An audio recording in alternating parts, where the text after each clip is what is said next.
A gente vai conversar agora com o pesquisador do Instituto Pushkin de Moscou, o professor Ângelo Segrilo. Professor, muito obrigado pela participação aqui na CNN neste domingo. Boa tarde. Sou eu que agradeço o convite, um prazer. Professor, nesta semana tivemos mais reuniões em meio ao avanço da guerra na Ucrânia, Estados Unidos e também China, mas também as negociações entre Rússia e Ucrânia. O senhor consegue ver no horizonte próximo esse possível e tão almejado cessar-fogo? Olha, esse acordo está perto e longe ao mesmo tempo. Ele está perto porque eu acho que a questão central, a que motivou, inclusive, o ataque do Putin à Ucrânia, que é a questão da neutralização da Ucrânia, né? Tornar a Ucrânia um país neutro, um país que não vai entrar em uma aliança militar, que a Rússia diz que pode se voltar contra ela, né? Esse ponto central, os dois lados parece que estão concordando em relação a isso. O Zelensky, semana passada, claramente colocou isso numa declaração, dizendo que as chances da Ucrânia realmente entrar na OTAN são muito longínquas, né? Até porque um país que tem disputas territoriais com outro país, por uma regra não escrita da OTAN, não consegue ingressar na OTAN, tem que resolver primeiro essas disputas territoriais para depois ingressar na OTAN. Então, ele abriu essa possibilidade de negociação. Esse é o eixo central. Agora, existem algumas outras questões secundárias que precisam ser resolvidas, e essas questões secundárias é que formam uma certa dificuldade. Por exemplo, o reconhecimento da Crimeia como Rússia, né? Como parte da Rússia. Essa é uma questão difícil para a Ucrânia. E temos que trabalhar em relação a isso aí para chegar a um acordo final. Mas, então, está longe por causa desses detalhes, mas o que é alvissareiro é que eu acho que a questão central está chegando a um consenso em relação a isso, pelos dois lados. E, professor, a gente tem alguns países, né, que tentam, né, ajudar nessa rodada de negociações para que chegue o quanto antes esse possível cessar-fogo. Por exemplo, a Turquia, que se colocou à disposição para fazer a mediação do encontro, né, entre os presidentes Vladimir Putin e também o Zelensky, num território neutro, que seria a própria Turquia. Isso também podemos dizer que é uma sinalização de um avanço? Podemos ter o encontro dos dois protagonistas dessa guerra frente a frente, ainda mais num ambiente neutro? Olha, eu acho que existe um ranço entre os dois, né? Uma coisa que em inglês chamam de bad blood entre eles, que eu acho que o Putin ele só vai aceitar um encontro com o Zelensky se as negociações já estiverem bastante avançadas, né? Próximas à assinatura de um acordo. Porque tem um ranço de raiva entre os dois tão forte. O Zelensky já se prontificou a isso, né? Pela necessidade, né? Pela urgência. Mas me parece que o Putin só irá se houver avanços realmente substanciais, quando um acordo estiver quase já para ser assinado e ele vai lá para dar o toque final. Eu acho que antes disso ele não vai encontrar com Zelensky, não. O senhor, com conhecimento profundo de Rússia, como o senhor viu a fala do presidente Vladimir Putin naquele estádio em Moscou? Cerca de 90 mil pessoas, segundo o governo russo lá dentro, num total 200 mil pessoas, ainda com dúvidas quanto a quem seriam essas pessoas e a disponibilidade delas para irem, de fato, até esse local. Como o senhor viu as mensagens que foram emitidas naquele discurso? Olha, eu pessoalmente tenho duas visões. A primeira visão mais imediata, mais concreta, que aquilo é uma forma do Putin tentar reunir, né, as forças internas do país do seu lado, né? Porque ele está tendo uma divisão não só no exterior, de muita gente se voltando contra ele, mas mesmo dentro da Rússia, com as sanções e com a forma também bastante violenta da guerra, existem setores internos, principalmente os mais jovens, mais classe média, mais intelectualizados, que estão se voltando. Alguns estão emigrando, literalmente emigrando do país. Então, a coisa mais concreta é tentar fazer uma conjunção das forças, né, que o apoiem em relação a isso. Agora, tem uma leitura mais abstrata que eu vejo, aquela imagem dele sozinho no meio daquele palco, me passa também uma ideia da solidão do Putin, né? Ele realmente é o dono do espetáculo, mas está sozinho lá, com uma plateia que, como você disse, eu não sei se todos realmente foram voluntariamente até lá ou se foi aquele famoso que aqui no Brasil a gente chama de caminhão, né? Quem faz política sabe isso, fazer caminhão para lotar uma instância partidária, um congresso, e parece que isso ocorreu lá também, né? Existem pessoas que apoiam Putin, etc., mas eu acho que muitos foram lá meio que com uma certa pressão nos locais de trabalho, etc. E aquela imagem dele sozinho, inclusive ocorrendo também um problema técnico, né? Ele estava falando e no meio foi interrompido. A transmissão pela televisão entrou com o concerto de música quando não era para ter entrado. E isso aí pode ter sido um ato falho em todos os sentidos, porque nos últimos dias tem acontecido muitos atos falhos, né? Um não foi bem ato falho, foi aquela editora, né, do canal estatal que simplesmente entrou com um cartaz lá atrás. Esse não foi nem ato falho, esse foi um ato mesmo de rebeldia. Mas também tem acontecido uns atos falhos estranhos, né? Os cosmonautas russos que foram para a estação espacial foram vestidos de amarelo e azul, né? As cores da Ucrânia. O Kremlin fala que isso foi uma mera coincidência, etc.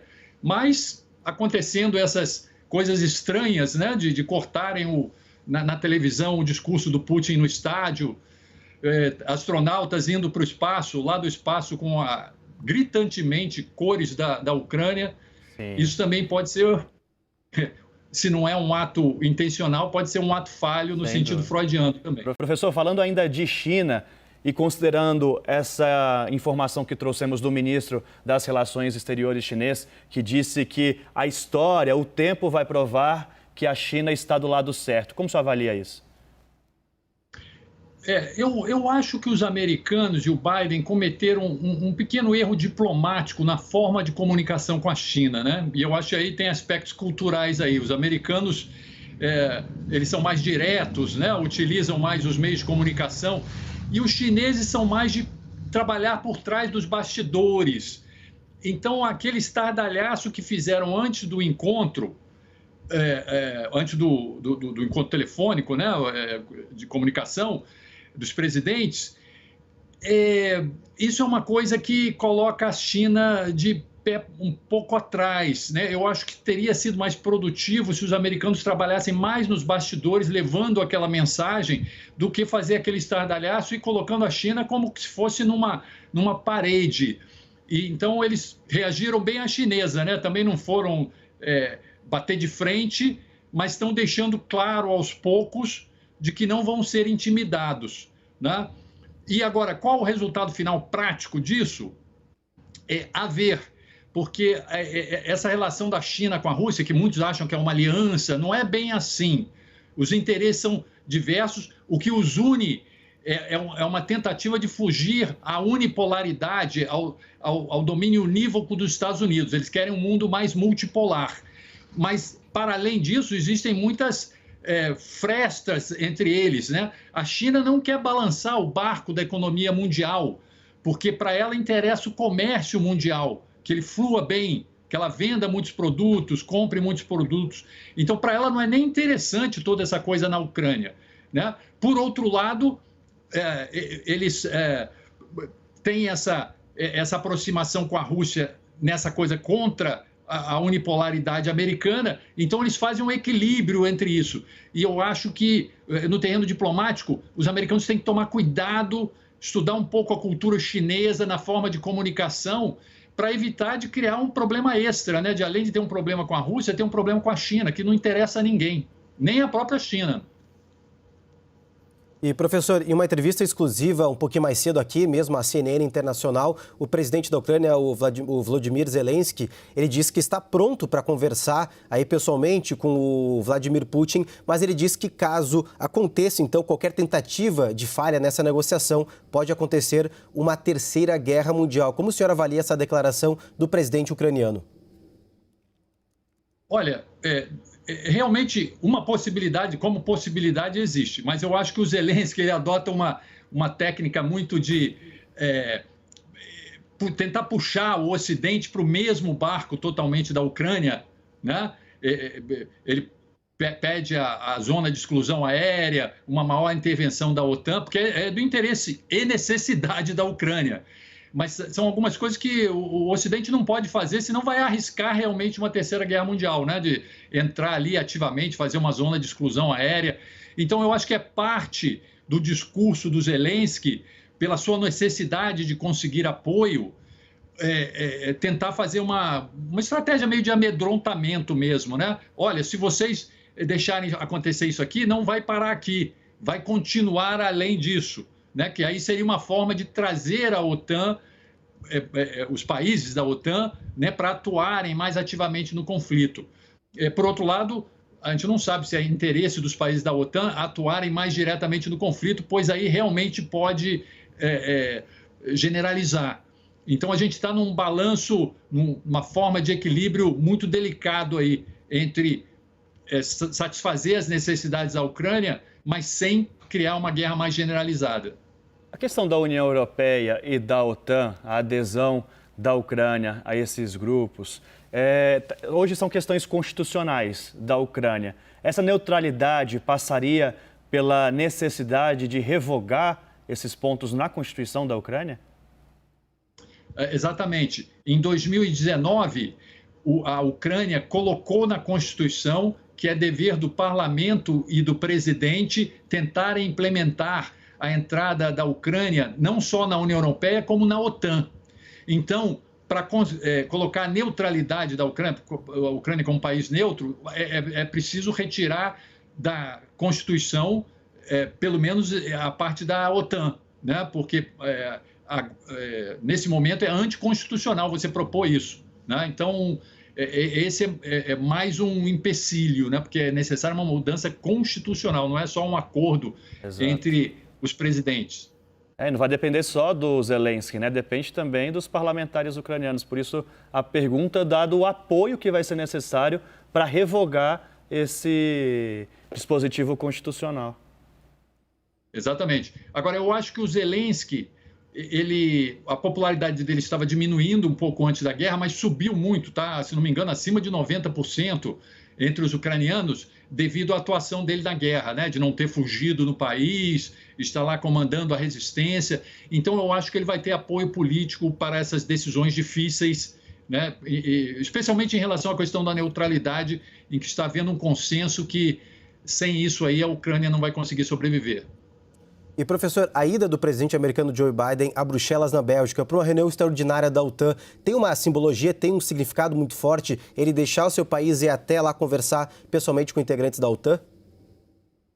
Sim, isso é uma parte dos esforços deles de mostrar uma unidade da OTAN frente a esse conflito, né? Nós devemos lembrar que, antes desse conflito, a OTAN estava tendo alguns problemas, né? A União Europeia também, alguns países que tinham, inclusive, um regime, por exemplo, Polônia, Hungria, tinha um regime que também é um pouco autoritário, um pouco parecido com o do Putin, assim, nesse sentido, algumas características semelhantes, né? Governantes que entraram, começaram a diminuir o poder das cortes constitucionais, começaram a ter um governo mais autocrático, né? Como na Polônia e na Hungria.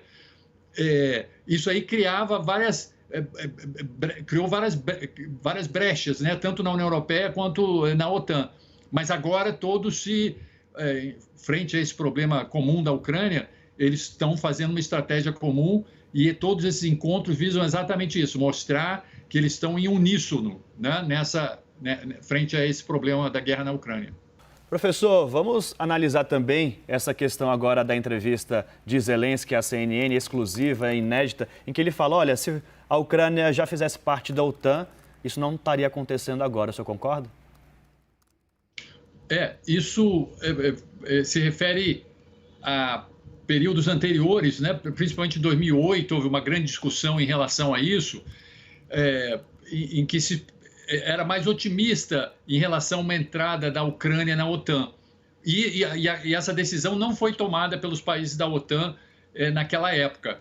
Então ele disse, se tivessem aceito lá atrás, isso não teria acontecido, né? Provavelmente realmente não teria acontecido. A Rússia não ia ousar atacar um país da OTAN, né? Outro dia eu escutei uma entrevista do ex-presidente ucraniano Poroshenko, que ele fez uma piada uma anedota, como ele fala, né, que foi interessante. Ele falou que havia um país que estava dividido entre leste e oeste, que tinha muita dificuldade de entrar na OTAN, porque também o seu sistema judicial era considerado corrupto e não limpo o suficiente, suas instituições de governo não eram consideradas suficientemente desenvolvidas para entrar na OTAN. E aí ele falou, vocês pensam que eu estou falando da Ucrânia? Eu estava falando da Alemanha, quando ela entrou lá atrás, nos anos 40, 50, na OTAN. Também era um país dividido em leste e oeste, o governo não funcionava direito, o sistema de justiça que tinha acabado de sair do período nazista era problemático e foi aceito na OTAN. E, no entanto, em 2008 em diante, não aceitaram a Ucrânia na OTAN, apesar das características serem as mesmas, né? Então, achei que foi uma história interessante. E, professor, nesse discurso, o Zelensky, ele disse que não é fácil negociar, muito pelo contrário, é muito difícil, há muitos interesses, mas ele também traz um pouco da sensibilidade, dizendo que não é só sobre interesses esse conflito, e sim sobre vidas. Ele disse, 14 mil pessoas morreram, são 14 mil pais, 14 mil mães, são crianças que ficaram órfãos. Ele trouxe toda essa sensibilidade, também é uma estratégia para tentar sensibilizar outras nações para uma tentativa de cessar fogo? Sim, ele está desesperado, está na sua posição de tentar fazer com que a OTAN ajude mais e mais, né? Mesmo já fornecendo armas, se tiver uma posição mais ativa para os ucranianos, pode ser uma última força que decida a guerra, né? Alguma forma de acordo nesse dia. Ele está no lugar dele, ele tem que tentar buscar o máximo de apoio possível. Né? Agora, os outros países também têm que ver as suas condições, né? Os países da OTAN, e até onde podem ir sem arriscar generalizar essa guerra mais ainda. Até estava assistindo um documentário esses dias falando da Revolução Laranja, 2013, 2014, que falava justamente das pessoas indo às ruas na Ucrânia para tentar fazer a Ucrânia virar integrante da União Europeia, que é um outro ponto ali também bastante desejado pelos ucranianos, né, professor? E nessa época ainda a gente também tem a questão da Crimeia. O senhor acredita que no cenário atual, para tentar resolver a situação, a Ucrânia consegue abrir mão da Crimeia e reconhecer que, de fato, já é um território russo, diante do que a gente tem hoje? Olha, pelo que o Zelensky tem declarado até agora, parece que a rota para uma neutralidade da Ucrânia está aberta.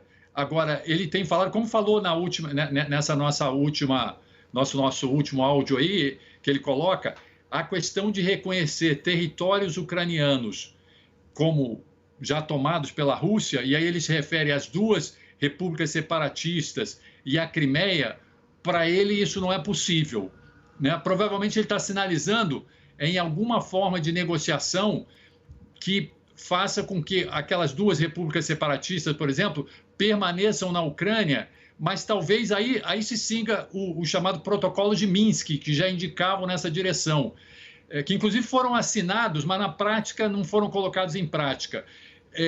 Sinalizava em que essas repúblicas permaneceriam na Ucrânia, mas com autonomia regional. E aqui é preciso explicar que a Ucrânia, assim como, por exemplo, a Áustria, é um estado unitário. Não é como aqui no Brasil, por exemplo, que as pessoas elegem seus governadores regionais, né? Ele é um estado unitário. Então, uma solução para os governadores são nomeados pelo governo central, né?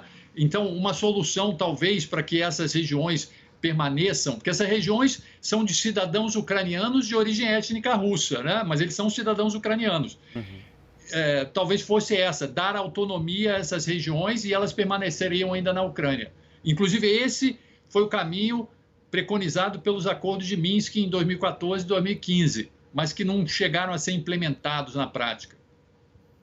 E, professor, inclusive nessas conversas, esses discursos para os parlamentos, tanto no Canadá, no Reino Unido, também hoje pela manhã aconteceu ali em Israel, o Zelensky vem pregando a paz, pede ajuda humanitária, pede que a guerra acabe o quanto antes, ajuda nas negociações, mas também nesse discurso que ele fez um pouco mais cedo, tem uma frase que chamou bastante atenção, então eu vou ler para o senhor, que ele diz o seguinte: quanto mais a Rússia usar o terror contra a Ucrânia, piores serão as consequências para ela, nesse caso, a Rússia. Como o senhor avalia isso? Ele pregando a paz, mas ao mesmo tempo ele trazendo esse discurso também de consequências pesadas para a Rússia.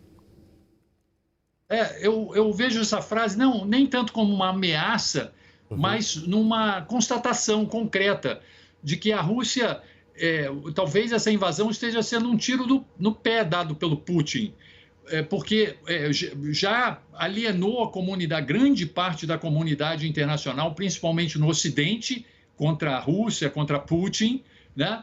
Dentro da própria Rússia, está dividindo o país, né? Fazendo o Putin adotar um discurso cada vez mais feroz, né? Ameaçando até expurgos daqueles que não concordem, né, com a unidade nacional nessa questão. Então, isso aí, no longo prazo, pode ser um tiro no pé que vai acabar isolando Putin e isolando a Rússia do comércio internacional, forçando com que a Rússia adote uma economia literalmente de guerra, né, com intervenção do Estado, preços tabelados, etc., que vão fazer com que a Rússia não seja competitiva, né? Então, eu acho que é mais nesse sentido que ele coloca. Professor, é difícil da gente saber qual que é o termômetro hoje dos russos com relação à guerra, mas vimos que há protestos contrários à guerra na Rússia e essas pessoas acabam sendo presas porque a Rússia, inclusive, não considera uma guerra, chama de operação militar. De fora, aqui do Ocidente, a gente consegue ter um termômetro sobre isso? Qual o grau de apoiamento dos russos a essa operação, a essa guerra da Rússia contra a Ucrânia? E há a possibilidade, o senhor vislumbra que, terminada esta guerra, Vladimir Putin consegue ficar no cargo ainda?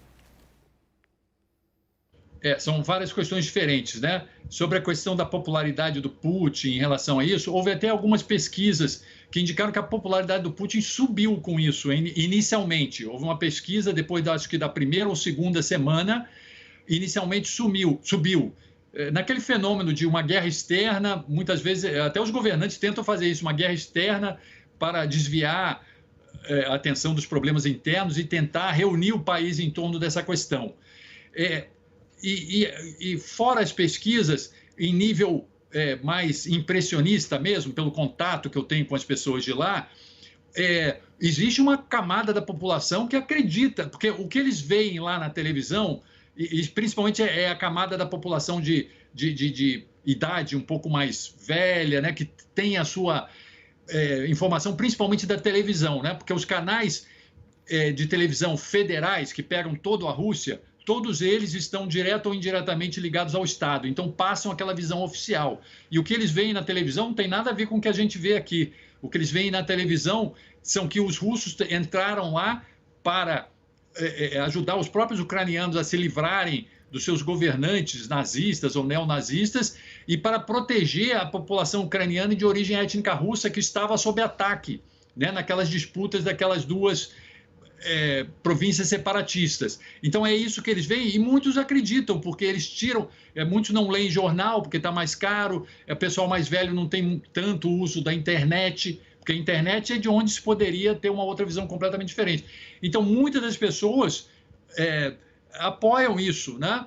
Agora, uma grande parte da população mais jovem, principalmente mais intelectualizada, de classe média, mais urbanizada, que tem acesso a outros canais, ali se nota claramente uma divisão maior, que é meio difícil de captar em termos puramente de pesquisas, porque como há um fechamento do sistema, e talvez uma das maiores vítimas dessa guerra seja a democracia na Rússia, que já estava mal das pernas e agora simplesmente acabou. O que há lá é quase que uma lei marcial, né? Quem vai protestar na rua, mesmo que levante um cartaz, é imediatamente preso, né? Os poucos canais regionais ou canais a cabo que eram de oposição foram fechados, né? A Eco de Moscou, que era a grande rádio de oposição que tocava, né, por grande parte do país, também foi fechada, né, proibida, suspensa, né, de funcionar. Então, é difícil mensurar agora, mas a gente pode claramente ver, muitos fugiram do país, emigraram, né, são esses que o Putin acusa de ser traidor. E internamente também fica meio difícil de captar, porque as pessoas estão com medo de colocar suas opiniões. Mas a gente sente isso aí, de que há uma divisão interna e também não podemos esquecer que grande parte da população, principalmente a mais velha, que pega muito da sua informação da TV, acredita no que a televisão oficial russa está colocando e apoia essa questão do Putin.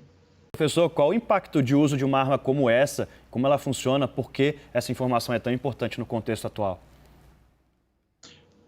Esse é um ato mais simbólico, né? É uma forma da Rússia demonstrar que ela pode escalar essa guerra se ela quiser, né? Essa é uma arma ultramoderna, né? Hipersônica, né? Tipo umas 5 vezes a velocidade do som. Então é muito difícil de detectar e muito difícil de você conseguir abater. E é uma arma ultra sofisticada. Então eu não acredito que os russos vão usar o seu material mais sofisticado nesse tipo de guerra. Ao contrário, parece que estão usando, inclusive, o seu material mais velho, né, e que não tem uma precisão tão grande.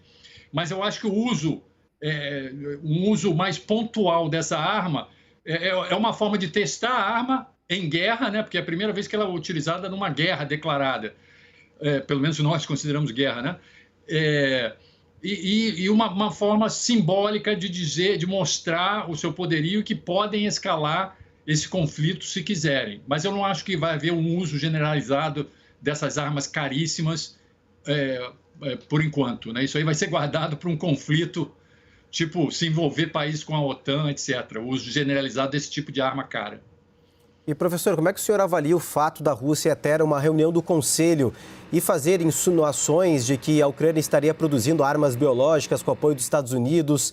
Até o assunto foi tratado como teoria da conspiração, até mesmo pelo fato de estar espalhando desinformação numa reunião do Conselho. Como o senhor avalia o fato do governo russo dar esse tipo de informação numa reunião de Conselho?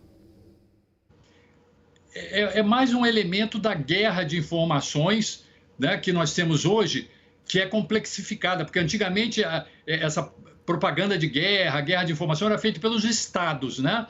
Agora, além disso, nós temos um novo elemento da internet, de que qualquer um pode espalhar fake news.